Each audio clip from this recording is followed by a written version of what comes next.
savais que j'étais enceinte, mais je savais pas du tout ce que je devais faire. C'est toujours la découverte et de se dire est-ce que tout va bien se passer. C'est une première grossesse, donc c'est l'inconnu. L'EPP, c'est l'entretien prénatal précoce qui doit être proposé en général au cours du premier trimestre. Il se déroule en général au cours du 4e mois, individuellement ou en couple. Alors la plupart du temps, il est fait par les sages-femmes, mais il peut aussi être réalisé par le médecin. En général, il dure 45 minutes, donc il s'agit d'un long échange pour apprendre à se connaître. Ça permet un peu de savoir quelles sont les attentes de la femme enceinte, ses projets, quelles sont ses envies. Et ça permet aussi de pouvoir, du coup, si on décèle ensemble certaines difficultés, de pouvoir orienter vers d'autres professionnels ou vers d'autres associations qui peuvent la soutenir. Une fois qu'on a fait l'entretien, donc on a à notre disposition le dossier obstétrical des réseaux. Donc en fait, ce dossier, il va suivre la maman, c'est-à-dire qu'on donne le dossier à la maman à chaque consultation. On le donne également, on fait un petit résumé très succinct de l'entretien. Et donc, si un autre professionnel doit voir cette maman ou doit intervenir, il a tout le suivi à sa disposition. J'ai dû d'ailleurs aller aux urgences de temps en temps, et donc j'y allais avec ce dossier, et il savait où j'en étais dans ma grossesse, il savait tout le détail de ce qu'on avait pu voir les derniers mois. Un accouchement, ça se prépare. C'est la préparation, certes, à mettre au monde le bébé, mais aussi c'est la préparation à accueillir le bébé. En fait, il y a 7 séances de préparation à la naissance pour toutes les mamans, pris en charge à 100% par la Sécurité sociale. En général, en fonction du risque qui peut être établi en début de grossesse, donc par l'entretien du premier trimestre ou alors la consultation d'orientation, des grossesses dites à bas risque peuvent être suivies en ville en général jusqu'au 8e mois.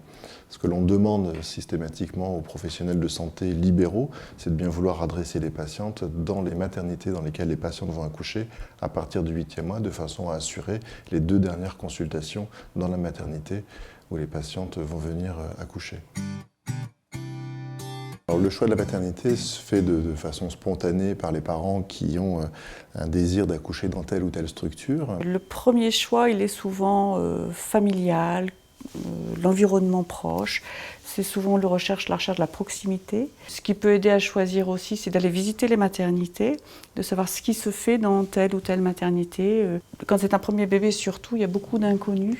Avant de choisir la maternité, savoir qu'est-ce qu'on a aussi envie pour la naissance de son bébé, quel accompagnement on peut avoir aussi par rapport à l'arrivée du bébé. Il faut savoir qu'au sein d'un réseau périnatalité, certaines grossesses peuvent présenter des pathologies qui nécessitent d'accoucher dans des endroits plus spécifiques avec des équipements plus particuliers. Alors il y a des maternités de certains niveaux, niveau de 1, 2, 3. Donc le niveau 3, grossesse à risque.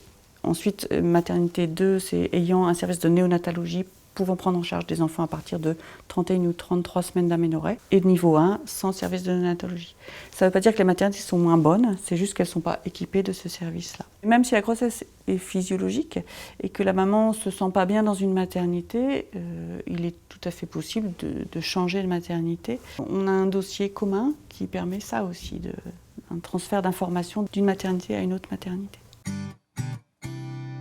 Nous encourageons au maximum les patientes à éditer, à rédiger des projets de naissance. Le projet de naissance, ce n'est pas quelque chose qui doit être absolument écrit, mais c'est-à-dire que c'est envisager comment va se passer l'accouchement, comment va se passer l'arrivée du bébé, se projeter un petit peu finalement dans ce moment-là. C'est vraiment se donner les moyens de réussir l'accouchement de son bébé et de favoriser une belle rencontre entre ce bébé et les parents. Les patientes sont en demande de certaines physiologies et pensent qu'à l'hôpital, on a beaucoup de technicité et on passe outre la physiologie et le respect de la patiente et du couple mère-enfant. Bien heureusement, c'est tout à fait le contraire et en général, ce que les patientes nous demandent dans leur projet de naissance correspond tout à fait à nos pratiques quotidiennes. J'ai fait de la sophrologie. Pour apprendre à respirer aussi de façon un peu différente. Je me souviens que le jour où je suis arrivée à la maternité, j'avais vraiment très mal et du coup, je me posais la question de finalement péridurale, pas péridurale. Et du coup, elle me dit, bon, vous êtes dilatée à 8, qu'est-ce que vous voulez faire? Je dis, je sais plus. Elle me dit, j'ai lu votre projet de naissance, vous vouliez accoucher sans péridurale, là c'est le moment, donc on y va, vous allez y arriver, vous avez fait le plus dur. Donc j'ai été entendue, moi ça m'avait vraiment touchée, vraiment je l'ai fait et il a été lu, donc je ne l'avais pas fait en vain. C'est tout l'intérêt d'un accompagnement pendant la grossesse, c'est de pouvoir discuter ensemble, de travailler ensemble ce projet de naissance. Elle peut se rapprocher du réseau, il y a souvent beaucoup d'informations sur les sites, elle peut se rapprocher des associations de mères. Les associations, elles sont là avec ce souci justement d'informer le plus complètement possible. En complément du personnel de santé, on fait équipe. Quand on va voir des responsables d'associations, c'est avant tout des parents. Et donc on a un échange privilégié avec les parents. Il y a peut-être plus de confidence, il y a peut-être des questions qu'on ose poser là. On se sent en fait dans un partage d'expérience. La force des réseaux de santé en périnatalité, c'est de faire en sorte que personne ne soit seul. Pour les usagers, l'intérêt des réseaux, c'est d'aller y chercher de l'information.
C'est vrai que les femmes peuvent se poser des questions en début de grossesse. Comment va se passer le déroulement de la grossesse? Comment va se passer l'accouchement? Dans les maternités privées, l'accouchement se fait par un médecin, gynécologue, et l'accouchement se fait par le médecin.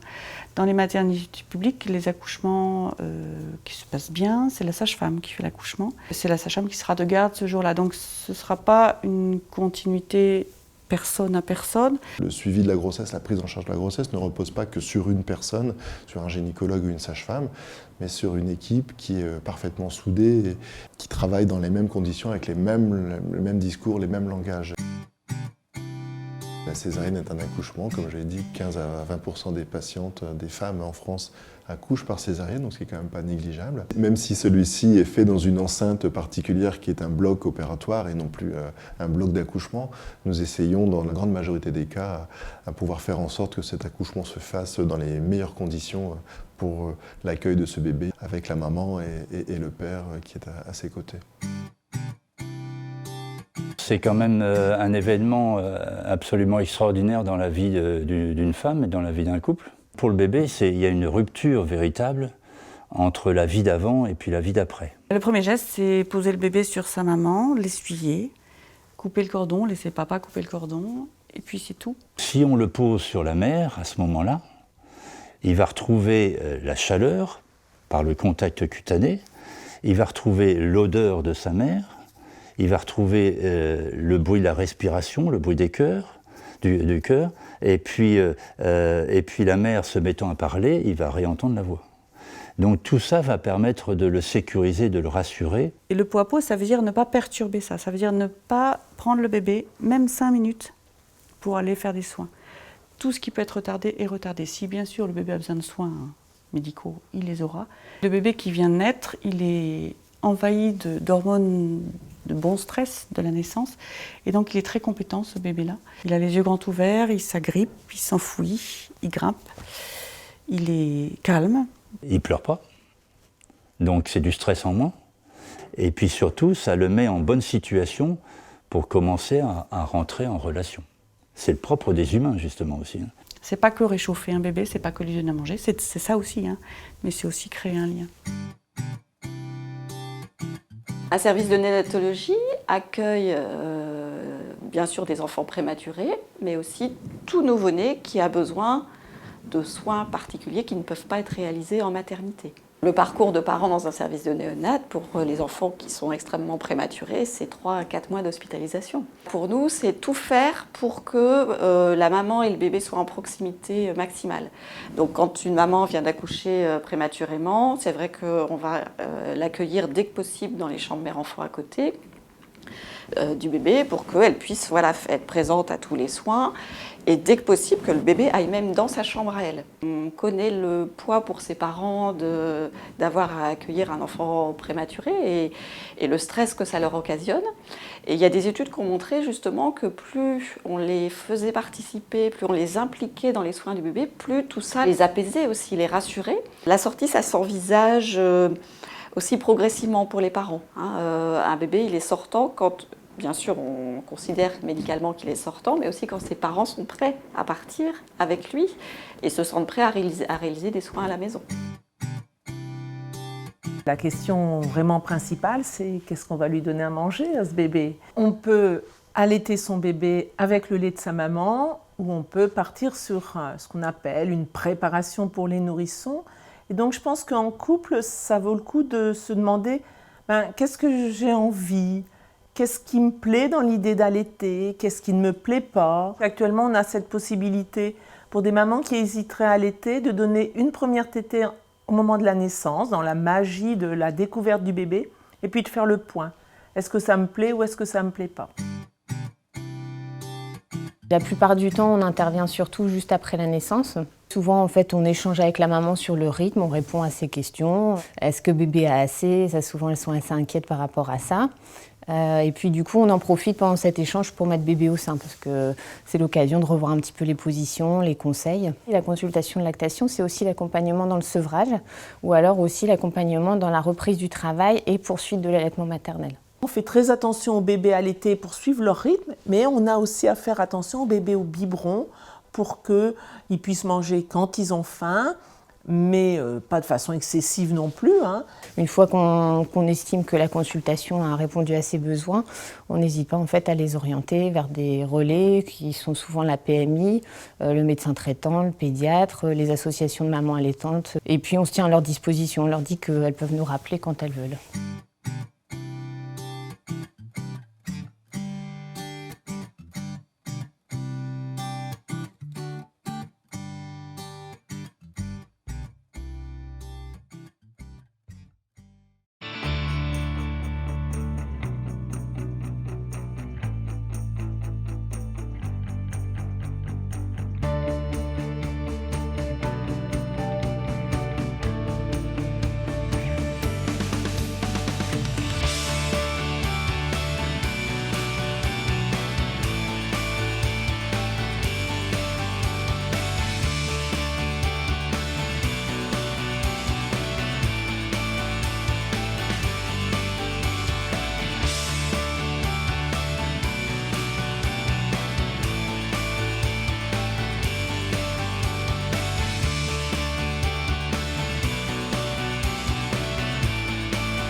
Être parent, c'est quand même une très grande aventure et souvent les mamans me disent « je me suis préparée à la naissance, mais je ne me suis pas tellement préparée à l'après ».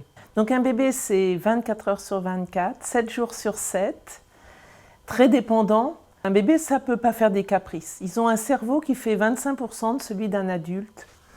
Et donc, s'il pleure, c'est qu'il nous dit quelque chose. Bon, il a besoin donc de beaucoup de tendresse, d'amour, il a besoin de manger, il a besoin d'être bien au chaud. Il n'est pas prévu par Dame Nature qu'un tout petit bébé fasse tout de suite ses nuits. Le bébé a un cycle de sommeil d'à peu près 1 heure. Il rentre dans le sommeil brutalement. Je suis là face à vous, puis d'un seul coup, pouf, je m'écroule, ça y est, je dors. Alors, à la fin d'un cycle, il peut recommencer un 2e cycle, voire un 3e cycle. Et puis, à un moment, il se réveille. C'est là où il va commencer à sucer sa langue, à éventuellement ramener son poing vers la bouche. Là, il est prêt à manger. Or, quand on dit toutes les 3 heures, ça peut tomber parfois à des périodes de sommeil. Quand il suce sa langue et tout, là, il est prêt. Mais si ça ne vient pas, il s'énerve et il pleure. Comment faire pour être le moins fatigué possible? Donc dans la journée, avoir l'enfant dans le séjour va permettre de pister les moments où ça y est, il va avoir faim. Donc ça va éviter d'aller jusqu'à un bébé qui hurle pour avoir son repas. La maman va être moins fatiguée, souvent elle va être plus rassurée. La nuit, un bébé à proximité d'oreille, à proximité de bras. Les enfants ont besoin de dormir sur le dos, ils vont pouvoir se découvrir un peu, et puis avec très très peu d'objets dans le lit pour que rien ne puisse entraver leur respiration. Il faut s'appuyer sur les gens qui sont autour de nous. On peut très bien avoir besoin que la grand-mère vienne chercher l'aîné pour aller à la pharmacie récupérer des antidouleurs ou un tire-lait. Il faut profiter des ressources amicales, familiales pour souffler et penser autrement. C'est hyper important qu'en tant que couple, on reste couple, quoi, et pas que parents. Là, j'y vais 3 jours la semaine prochaine, mardi, vendredi, et je dis, mais essayez de vous faire une soirée, profitez que je suis là. Ouais, elle dit oui. Pour un parent, demander de l'aide quand on rentre chez soi, c'est perçu comme ne pas être capable d'être parent. C'est normal de se retrouver un peu paumé dans notre société maintenant. C'est normal de se retrouver aussi parfois un peu déprimé. Quand j'effectue une visite à domicile, souvent la première, elle peut durer 1h30 et c'est 1h30 à réorganiser la vie de ses parents, de ses nouveaux parents. Des fois, c'est juste ce qu'il faut pour que ses parents se retrouvent, se sentent mieux à 3, à 4, à 5, que cette famille se sente un peu plus liée dans le rôle qu'il voudra avoir. Et là, le père peut avoir un rôle fondamental à jouer.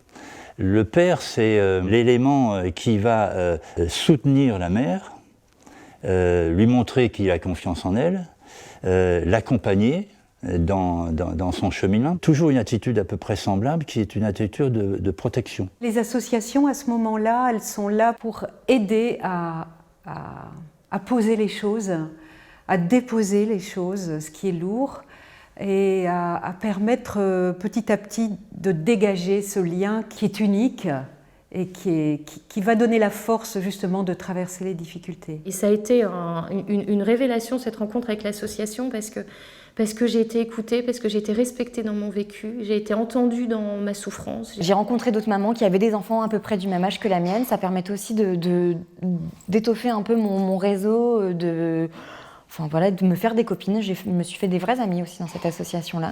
Et oui, et de se dire qu'on n'est pas tout seul, c'est aussi très important, quoi. Si vraiment ça ne va pas, il faut demander de l'aide. Vous avez dans les maternités maintenant la possibilité de revenir si vous êtes en difficulté pour des consultations spécialisées en allaitement maternel. Il y a tout un réseau d'aide par le téléphone. Et puis après, vous allez avoir vraiment les professionnels de santé, le généraliste, le pédiatre. Il y a un suivi par les sages-femmes. Et puis la PMI, la protection maternelle et infantile. Nous sommes des professionnels qui ne nous occupons que des petits et que des enfants. Donc il ne faut pas hésiter à prendre contact. C'est sûr que la première fois, prendre son téléphone et faire le numéro, c'est pas simple, mais ça vaut vraiment le coup, quoi.